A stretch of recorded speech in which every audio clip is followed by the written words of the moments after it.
Underway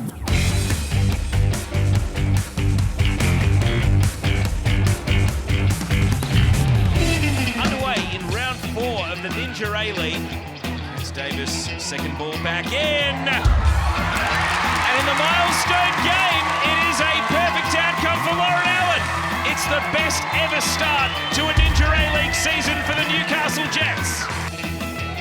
And here are more problems. Bethany Gordon driving it through into the net. It's taken till round 4, but Canberra, that off the mark. Elliott puts the cross in all the way across the face of goal! Priestman's Bevolution has delivered what no Phoenix coach has ever done. A win against Melbourne Victory. As the weekend draws to a close, all eyes are on the 8th wonder of the world as Sydney FC take on the Central Coast Mariners. Caspers goes for the shot, goes for the spectacular! And Sydney FC will take home all 3 points. Well, 4 matches and 4 wins for the teams at home in round 4 of the Ninja A-League. Hello and welcome to Dub Zone. I'm Amy Duggan and as always, I welcome A-Leagues commentator Teo Pellizzeri and back for a second time this season, Annabel Martin from the Central Coast Mariners. Welcome back. Thanks for having me back. I wasn't sure if Teo would let me back, but... Oh, we love a bit of banter. Always welcome here. Let's start with your moment of the round, Annabel. I got to go to Lauren Allan. 100th game, first home game for the Newcastle Jets and she gets on the score sheet and gets the big win. Local girl, so yeah, got to be that. It's pretty amazing to get the big 100, but then to top it off, cherry on the top, with not just the win, but scoring the goal. Yeah, absolutely. Fairy tale moment for her, I'm sure. It was a big week for home fans, and the Wellington Phoenix got to enjoy something their club had never done before, beating the Melbourne Victory 1-0. Great for the crowd that turned out at Pororua Park. Phoenix have had 3 home games in a row to start the season, hopefully building a bit of momentum, and that was special for them to finally tick Melbourne Victory off, a team they hadn't beaten before. Yeah, and I heard that the Bevolution come out in that one as well under the commentary there. Well, for my moment, as always, not a goal this time, but anyone who got to play in my era of the sport knows it got a little bit rough and tumble, and we like to see a little bit of it here and there. But the game between Sydney FC and the Central Coast Mariners had a little bit of feeling in it, especially from my compadre next to me. You timed that up really well. Yeah, I mean, it's always a battle against Sydney FC. They're a quality side, and over the past 2 years, we've come across them in semi-finals, big games, and yeah, I think both of us really love the physicality of the sport. You're just letting Riley know who was boss, were you? Yeah, just letting her know I'm there. She ever wants to get on the ball. So she's a quality player, so I knew I had my hands full. So yeah, tried to use my physicality as much as I could. No problems. Well, we're going to rip the Band-Aid off now because unfortunately you're on the wrong end of the scoreline with Sydney FC victorious at Leichhardt Oval against the Mariners at 1-0. It did have a little bit of feeling in it though. Yeah, for sure. I think obviously us coming off 2 back-to-back losses. We were hoping to try and get the points this round, and Sydney FC also come out to play as well. Unfortunately, we couldn't get away with the win, but yeah, I thought that we showed a lot of promising signs within the game. Were you actually happy with the start-stop nature of the game though? Because the volume of fouls, stoppages, delays, neither team could really get any momentum going.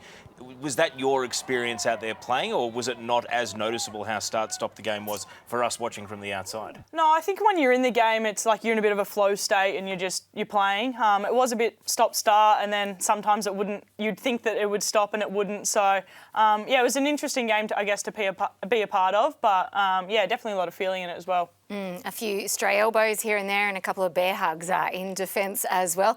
Teo, let's concentrate on the Mariners because that wrong end of the scoreline, but plenty of chances. Yeah, and Izzy Gomez key to that. Shot creating actions per 90, 5.63 when she's out there. The next highest, 2.77. Creativity was the big thing I flagged for the Mariners coming into the season. We know that Gomez had been on limited minutes and then got to play the full game today. Annabel, how has the dynamic changed? What are the coaches asking of you that you are doing, but what are they asking of you that's not happening just yet? Well, I think the pleasing thing is that we've had majority of possession the last 2 games. Against Victory, we had 55%, and then against Sydney FC, we had 60%. I think it's just trying to get to that next step and our final ball entries and our shot selection needs to be a little bit better around goal. I think for 60% possession that we could have had some better chances and created a little bit better. But, I mean, I think the promising signs are there, but promising signs aren't getting us wins at the moment. Quickly, is there a future where Izzy and Ivani Prakash are starting together?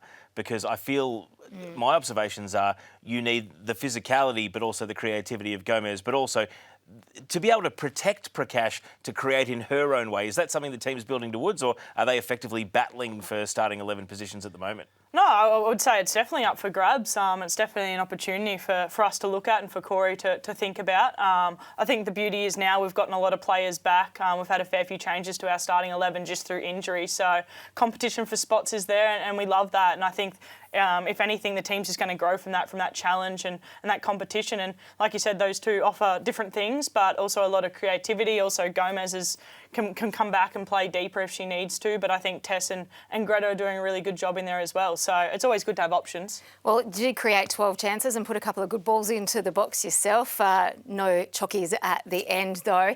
It was the goal from Maddie Caspers that separated these two teams. And what a pivot on the edge of the box this one was. Look, great finish, but Maddie Casper's overall effect on the team is so much more than just the goal. A couple of weeks ago when Bianca Garlich was in, Sydney were coming off a stalemate against Adelaide, one where they were stifled in midfield. Maddie Caspers has started the 2 games since, 65% pass accuracy for the least, again, second year in a row, least accurate passing team in the league. She's the point of difference, and she's the one that's brought a new dynamic to the midfield that they desperately needed after that 0-0 draw against Adelaide in round 2. Yeah, I mean, she took her opportunity and it was a great finish. I think we look at ourselves in that kind of moment and can we get a bit more pressure on that ball? Can we step out of the box and close down the amount of space? But like you said, she turned on a dime and it was a good hit, and you got to respect that in the league as well. Something your captain, Taryn King, said after the game was the fixture had been difficult. I mean, you can only play who you're up against, and now you have a couple of weeks to wait. But do you feel like the fixture has been supposedly difficult, or is it still a feeling out process this early in the season to who is actually a contender and who maybe is just having a good start?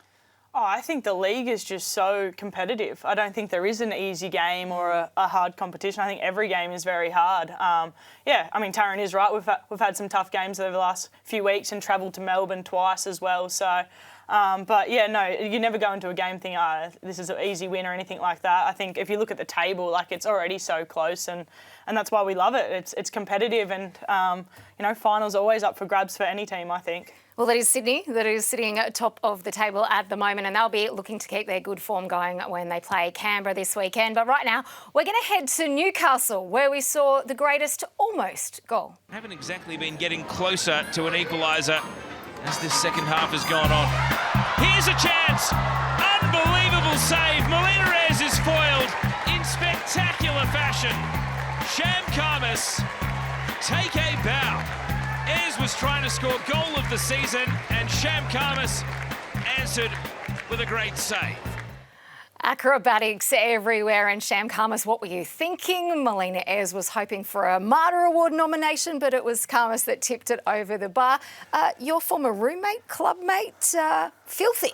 Yeah. I'm not shocked at all. She's such a competitor. She loves scoring goals, and I think she already had her acceptance speech getting written when she was trying to kick that for goal of the season right there. Had you seen that out of her before anywhere? Yeah, for sure. I think she practices those sort of goals and those sort of acrobatics. I've seen her unfortunately score a few of them in my day as well, so I wouldn't put it past her to try again in a couple of weeks' time and try and find the back of the net. Is Melina the sort of striker that would know that Wanderers is the only team in the league she hasn't scored against?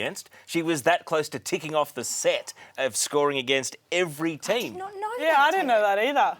Well, I mean, this is 5 minutes earlier. Sham Karmas fingertips onto the crossbar here as well. It's pretty remarkable. Ayres' scoring record everywhere she goes, every team she plays for, plays against, and yet the Wanderers, 7 games, hasn't scored against them. It's pretty hard to believe. Yeah, maybe she does know, because she does look pretty dirty every time Sham pulls off a great save, which I thought she had a great game, Sham Karmas. She's such a quality keeper. Sounds like a great segue into hearing exactly what Sham Karmas thought of that match right after it. You know who we're coming up against, you know, Melina and even Kelly Brown up front. I know what they're like. I've come up against them for a couple of years now. So, you know, we do all the right things at training, make sure we're switched on, and you've got to be in those moments for your team so that you can keep them in the game and hopefully they can snag something on the other end. We have a goal right at the end, and it's to make finals and then hopefully be there on the last day. So we've never changed that. We've always believed in our football and our ability, and yeah, we're going to take this week, even next week, look to continue to build and look forward to the Sydney Derby.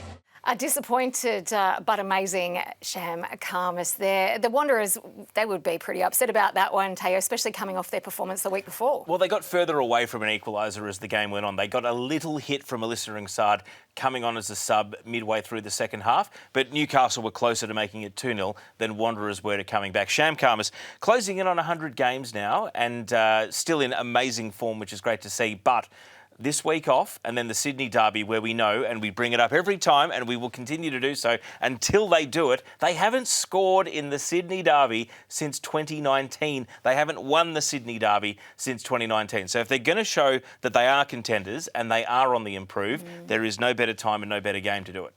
Well, let's focus a little bit on Newey, of course, because Ez might have tried to take the limelight, but it was Lauren Allan that put the cherry on top for her side.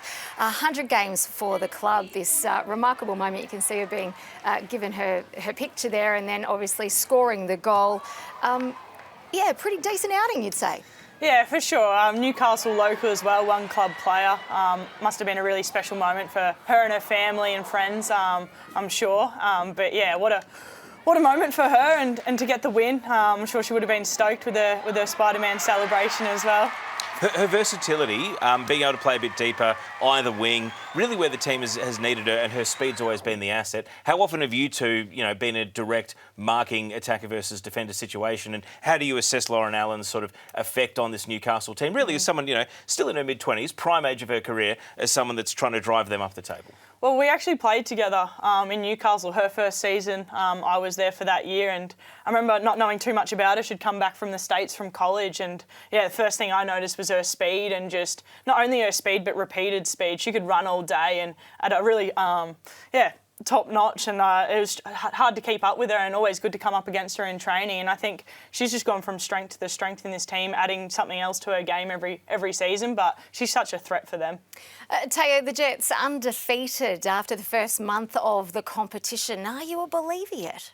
It's hard to say because this is their best ever start. They have never gone 3 games unbeaten to start an A-League season before. 7 points on the board, and it's the best team they've had since the season where they agonisingly lost the semi-final to Sydney FC. That year they had Emily Van Egmond, Katie Stengel, Britt Eckerstrom in goal, Aaron Gilliland, now known as Aaron Wright, and of course Courtney Vine was in the team then as well. So we've seen the Jets make the semi-finals and get beaten by Melbourne City 6-0 on aggregate. This is Courtney Vine back in her Newcastle Jets days.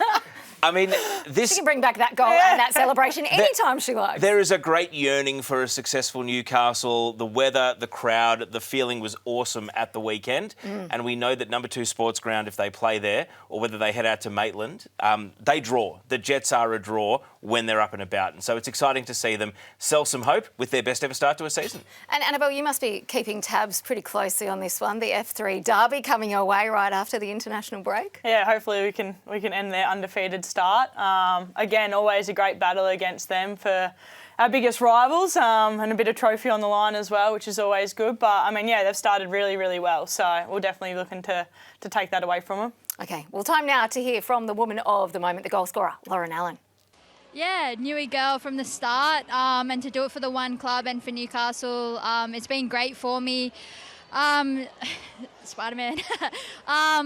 Yeah, it really means a lot to me. It was a young girl growing up that just played for Cohiba, went to America, came back, and Deansy saw me playing with Tars and gave me that opportunity. And yeah, I've had some highs and some lows, but got there in the end. Didn't think I would, and still got a lot more in me. So yeah, hopefully more to come. Yeah, what a great moment for a homegrown product, and I'm sure we haven't heard the last of Spider-Man or that celebration either.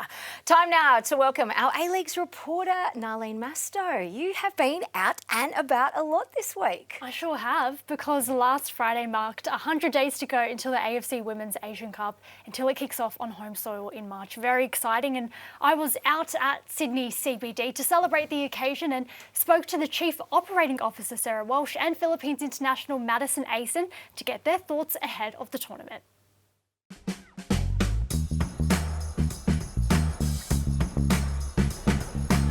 Yeah, you can't touch it before, it's bad luck.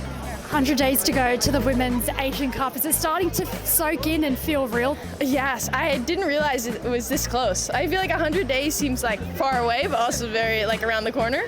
Words can't actually describe. I think that's what we built off the Women's World Cup. This thing's going to be absolutely huge. So it's nice to get outside the office and feel it. Football's leading the way, isn't it? We woke up and really, I think, disrupted the sports ecosystem. You know, before the Women's World Cup, I was still having debates with randoms around whether or not women's football was commercial. I don't have to do that anymore, which is fantastic. I think this is just going to be a different scaled event. First game, Philippines facing Australia. You've went up against a lot of Matildas in the A-Leagues.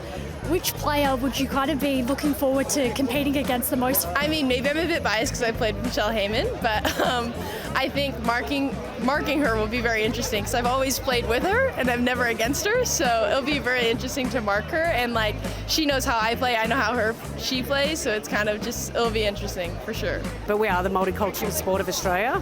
We get to really drive that home. We get to ensure that all these new fans in stadiums from all of the participating countries, all of the countries from the AFC, not only attend matches, but they start playing football after, and that's the real thing of achievement out of this.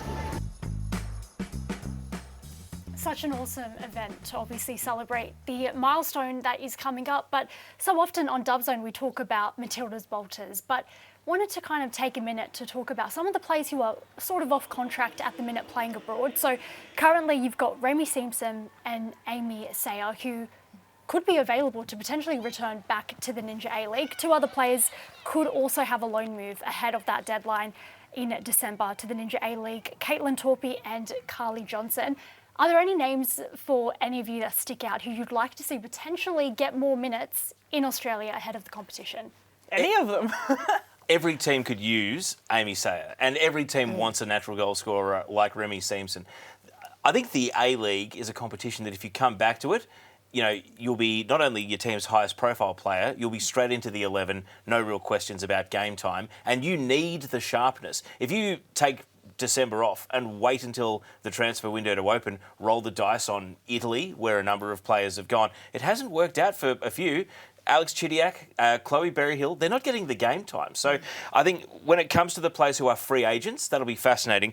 But what about, say, a Carly Johnson, Amy, or maybe a Caitlin Torpey? The Canadian season doesn't start until April. The American season doesn't start until March. So they need some competitive game time in order to build into the Asian Cup. Yeah, they certainly do, and what a wonderful way to spend your off-season or your pre-season, especially for someone like Carly, and couldn't a few teams do with right on bang on. Well, she's in the Matildas striker now, so is that a signal to her? Yes, well done in Calgary, but you need to think about a move if you want to make the Asian Cup. Well, I think it's game time is really important, like you said, staying sharp, but also getting minutes under the belt, playing quality opposition, but also just a chance to be home with your family, I think, ahead of that home tournament, because you might be playing at home and have a wonderful crowd around you, but it's really tough to see your family during those tournaments. So to be able to have that time now over summer and put minutes in the bank and prove that you're still the best in Australia, what a wonderful thing to do. Come back and play in the Ninja A-League. Annabel, the deadline for A-League players is December 29. So if you want to come back here and play, you've got to make that decision by then. Do you think the Mariners are in the market or looking, or you've got your full squad? My understanding is, you know, you're pretty much close, if not at full fitness. But do you think there could be any late additions to the team? I mean, like, I would love any of these players to come back into the league. I think it makes the league better. You want good players playing here and you want to play against the best. I would take any of them. But at the same time, I back the players that I have with us now, like you said, all coming back to full fitness. And so, yeah, I'd love to back them in. But like you said as well, like, you want to have that preparation for such an important tournament. Like, I know for me personally, like, no way I'm not playing football for a month leading into that. Well, that's the other thing, isn't it? If you're a player, you want to play. You don't want to be, sitting on the sideline somewhere or watching everyone else get minutes under their belt. You want to play football. Totally. Wherever it is. Joe Montemurro, we know he loves a bit of Ninja A-League action as well. Been caught out a few games, so hopefully we get to see some of those big names back in the competition. But Annabel, you could have a little bit of a break with the Mariners at the moment. The next match will be that F3 derby early in December. And when we talk about some of the greatest trophies in world football, that piece of guardrail has got to be up there. I need to ask, where is it currently kept in that Mariners office? Up on the shelf at the Mariners office. It's something, we're really proud of that we've able to maintain for the past 2 seasons and hopefully for a third in a row now. But it's definitely a big game for us and something that we take a lot of pride in. Is it one that the players get to take home for a week or 2 at a time? I wouldn't mind that. Take it home, hang it up on the mantle and see what happens. Maybe I'll go get like a replica, go down the highway and just swap around. Given the semi-finals are 2 legs, how valuable is that competition within a competition, knowing that the 2 games against Newcastle do determine who gets to keep the trophy? Is it, even at a subconscious level, is it valuable to have that little battle that simulates a semi-final matchup inside the season? Maybe. I haven't really thought about it like that, but it's a good point because I know in my career I've never done the home and away for the semi-final, and it is a bit weird almost doing that. So maybe subconsciously it is a little bit of good preparation for us. Just quickly, it'd be funny to get like the new players' reactions to the trophy, having no context as to what this symbolises. Yeah, it happened last year. All the girls are like, is this serious? Is it real? I'm sure the question is it real? It's so heavy. It's so heavy. Like, you're trying to like lift it above your head and dance around with it. But And when you drive the freeway, do you look for the piece where it's been cut out? Yeah, you can see. It's like right in between if you do like Newcastle to Central Coast, exactly halfway is where they've cut it out. That is so funny. That's how you know it's legit. Now, you mentioned her for your moment of the round, Lauren Allan, scoring in that 100th game, but also, Teo, you interviewed her post-match and she kind of was holding that Spider-Man toy and ended up doing the little web celebration, and the story behind that was that it's her favourite superhero character and channeled Spider-Man on the pitch and also dedicated it to her little niece as well. I mean, have you ever had any teammates who kind of tell you a planned celebration that doesn't actually end up coming out on the pitch? Yeah, I was a part of the Mariners 2 years ago and they loved a celebration. Ergamal, Rollerbutterwea. I think she had her boot off every time with the phone call. But yeah, they did like the rowboat. Yeah. I don't know where I was. I think I was getting a little pre-game massage or something, so I missed the communication on that, and I'm standing around laughing at them. But I mean, it's all in good fun, and it seems to get her teammates up and about. You see Libby giving her that the Spider-Man thing there as well. So it seems like the whole team's in on it, and you love that camaraderie, I guess, amongst them. I mean, it's not just Spider-Man. At Sydney FC, Ruby Sullivan, as part of her schooling, is actually babysitting one of those simulated baby dolls. And in the post-game interviews... I saw her carrying that. I was like, what is happening? I thought someone in the crowd gave it to her. No, it was part of a school project. So she's been... Sex education at its best. Been carrying the baby doll around, and that's become a mascot by proxy as well. Oh, my That's goodness. so good. Well, Nalina, thank you for bringing all the news but also some entertainment into the show this week. We'll catch you again next week. Thanks, Amy. Okay. Well, someone who won't feature this weekend is Michelle Heyman. Of course, she'll be on international duty. But last week, Canberra United pummeled Perth Glory at McKellar Park 3-0, and this is what Michelle had to say post-match. For us this week, it's all been just working on, that winning mentality and going out there and giving it our all. And one thing we've learnt is, to win, you need to score more than just one goal this season. So, for us to put 3 away gives us a lot of confidence coming into next week as well. Final one, Michelle. When you came off the field, the little sign, I don't know what was, 2 fingers with your coach. What is it? Can you explain? Nah, it's our handshake. Me and Ant have known each other for 15 plus years. He's a Canberra hero here in the coaching world. So he's coached me, I think the first time was 2010 to 13. So we've had this bond for a very long time. He's one of my best friends. So for me and him, it's kind of funny. We always do it and everyone looks at us a bit weird, but it's our thing and we like it. Oh, I love so it. Don't judge us. Oh, no judgment here, Michelle. No judgment at all. Just keep putting the ball in the back of the net, especially after that performance. And Teo, speaking of goals, a goal and an assist in that one. And a performance that perhaps we flagged last week on Dub Zone was coming, because even though Canberra, we mentioned, had taken the lead in all 3 games but hadn't had a win yet, well, 3 minutes in, what do? They take the lead. Gee, they're good starters. Annabel, when you watch a team like Canberra play, what is it about them that has allowed them to race out of the blocks? I mean, they were dictating this game 2-0 up after 15 minutes, and that's the 3rd goal from Bethany Gordon there that, consolidated a pretty handy win, and a win that I think had been coming pretty much ever since the beginning of the season. Yeah, obviously they're just really aggressive from the start, looking to be very proactive and trying to get that ball forward, and they've got such a dynamic and bolsterous forward line that I think let's just get the ball there and make things happen, which they just did. Now, we highlighted your physicality off the top of the show with your hello to Riley Tanner, but someone who I think is equally combative, a really tenacious midfielder, Bethany Gordon, was back in the team after missing the loss to Adelaide with illness. Just the fight to win the ball, but her ability to also set the speedy players and the creative players away. She gets the assist here for Emma Robers' goal and then rounds it out with a goal of her own. This is one of the best individual performances of the season from any one player in an individual game so far. And coming back from illness, she hadn't missed a beat. I mean, tell us about her value to Canberra, because it's not just her. She makes a lot of her teammates better in that midfield area. Yeah, I think she's a player that just wears her heart on her sleeve. I think she's so aggressive in the way that she plays. In the battle, she's so physical. And she's so passionate, and she really is just a real competitor and just wants to win, I think. The type of player you think, maybe, Teo, that's not getting kudos she deserves? Well, I don't know. If we keep speaking about her every week on Dub Zone, all of a sudden she'll become properly rated instead of underrated, and then we have to move the focus somewhere else. But, I mean, Canberra's midfield is interesting because they've got Sasaki at the base of the midfield. Darcy Malone's a great circulator of the ball and can pick a pass. And one thing that has impressed you, I understand, Annabel, is their speed, because Josie Olasino coming in as a new recruit, Sienna Dale, the youngster, got her starting debut. They're a quick team, and I imagine the week you guys play them, you'll have to do a lot of preparation for them. Yeah, for sure. I've been impressed with the way that they've started this year, and kind of surprised that was their first win on the weekend. But yeah, that Olasino, she's quality up top. And then when you got Michelle Heyman sitting at the top of their starting 11, I think, always dangerous whenever that ball is in the box. Quite the opposite for Perth, though. Just the one win for them too, but they do find themselves in a little bit of a hole now. Plenty of decent chances against Canberra, but no end product. It's a surprise because of the bolstering to their striking options they had during the off-season, and these are fine margins, but when you're chasing a game from 2-0 down early, you need everything to go right.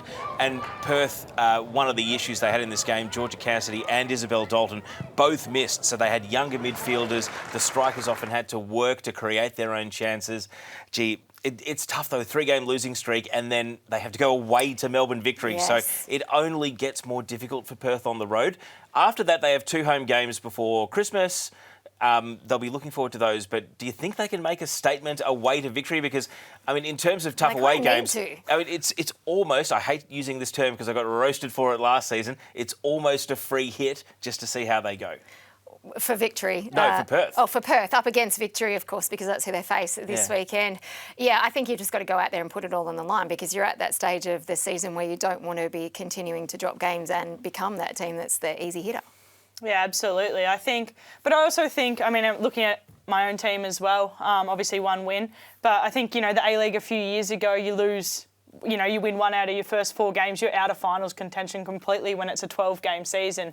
I think the beauty of it now is at a full home and away. You're allowed to build into the season. I'm not saying you can wait too long or anything like that, but you can definitely, if you're building every game, I think then that's okay, because I've seen teams over the previous seasons start really, really hot and then drop off. So I wouldn't say it's over just yet, but yeah, big game this weekend. Yeah, Perth playing Victory, and Victory will be looking to bounce back because they suffered their first ever defeat at the hands of Wellington, Teo. Yeah, and from a Victory perspective, they peppered. 18 shots, only 2 on target. They just didn't have their shooting boots on. I think they'll be disappointed with how they've conceded the goal there with so many defenders in the box, and Pia Vlock sneaks in. She breaks the youngest ever Wellington scorer from Millie Clegg by a single day, the 17-year-old. So a great moment for Wellington. But from a Victory point of view, they'll feel they were wasteful, and they had Wellington on the back foot defending for their lives for a lot of this game, but they didn't have the goalkeeper keeping for her life because they just didn't put enough of the shots on target. 2 wins and 2 losses now for Victory. Is that cause for concern for Jeff Hopkins? It is, because guess how many games Melbourne City lost last season in the home and away? None. And they're on a 30-game unbeaten home and away streak. I mean, there's so little margin for error if you want to finish top of this league when Melbourne City is out there. And, I mean, are we seeing evidence that Melbourne City are going to be dropping 2 games, or is victory's hope at this point the 2 head-to-heads against City? You almost go into the Melbourne derbies now under huge pressure, knowing you have to win them just to make up the lost ground. I think they'll be okay. Like, I understand, yeah, obviously City are such a formidable team, and we saw last season that it can be done, that they can remain undefeated. But I think Victory have had a fair bit of changeover from the past 2 years, and I think despite having really quality players come in, you've got to build that team chemistry and out in the field, and maybe it just hasn't come off, and games like that happen where you have so many chances and just can't quite. And those returning players that had those sort of month to 4 week, 3 week injuries, Taylor Ray might be the closest to coming back this weekend, which would be great for Melbourne to finally let her play for them for the first time. A little bit of a boost as a crucial matchup for both sides in round 5. It is time to have a look at Teo's team of the week. Who have you selected this time around? Well, I had a choice. Do I go for a lopsided formation? And building the graphics a little bit tougher, the lopsided formation, so we're going for a 2-5-3. Look, we could interpret Lauren Allan as a defender in this formation because Lara Wall is a left back. Lara Wall was awesome at left back in the game. Sham Karmas gets in as the only player from a defeated team. Kirsty Fenton's numbers are off the charts. This isn't Fenton pump up week. It's coming though because she's had an amazing season so far. Emma Rover's really good. I know that I disagreed with T when she was in a team of the week earlier in the season, but now I've joined the party. Mania Elliott really underrated for the Wellington Phoenix in their win. I agree with you on Josie Olasino, Annabel. I thought she was excellent for Canberra. Maddie Caspers we spoke about, Beth Gordon we spoke about, and Emma Dundas in that Newcastle midfield. She had a spring in her step after getting called up to the young Matildas. Absolutely brilliant. Went head-to-head with Amy Chisari. Really good physical battle, but some of her passing and link-up play with Josie Allan out on the wing, brilliant, and something to watch for the Jets into the future. Bianca Garlich, hard done by, I think, in your top 11. I'm not even sure we can call that a formation, Teo. But Annabel, you've got to have some grievances there. None of your teammates. Yeah, and as a defender, can we start valuing maybe ones that don't even score goals? Yeah, not sure about that formation, Teo. Also not sure about that photo from Michelle Heyman that you've used. Did she send that one in herself of her guns? Well, it's we've got choices. I think the Getty photographers do an awesome job. That one in particular. I wouldn't put it past Michelle to put that one in at the priority list if anyone wanted to use them. Okay, all right. Thank you guys for your input into Teo's top 11 for this week. Let's throw to the ladder and have a look at where we're sitting heading into round 5. Of course, it's blue at the top, isn't it? Because Sydney FC played for 1-2, drawn 2 and sit on top with 8 points. A little bit of disparity here with the number of games played. Of course, Melbourne City only the 2 games with their Champions League outings. And we'll be having to play I can tell you right now, every Jets fan was hitting print screen on Saturday night and saving them in top spot, though. Don't worry about the skew with the number of games. If you're top, you're top. How do you feel sitting 9th right now? It all looks quite close, I think, yeah. 4 games in, everyone's got points on the board. So, no, I'm not hitting panic stations yet. Like I said, I do think we are building and we're getting towards it. But, yeah, just need to get some points on the board and we'll be fine. Yeah, well, this is what's coming your way. Of course, our international weekend. Canberra United, Sydney FC on Saturday, and the other game, Melbourne Victory and Perth Glory on Sunday. Newcastle and Brisbane originally scheduled for this weekend, but has now been postponed to December 12 due to those international commitments. Teo Pellizzeri, Annabel Martin, thank you for your time on Dub Zone this week.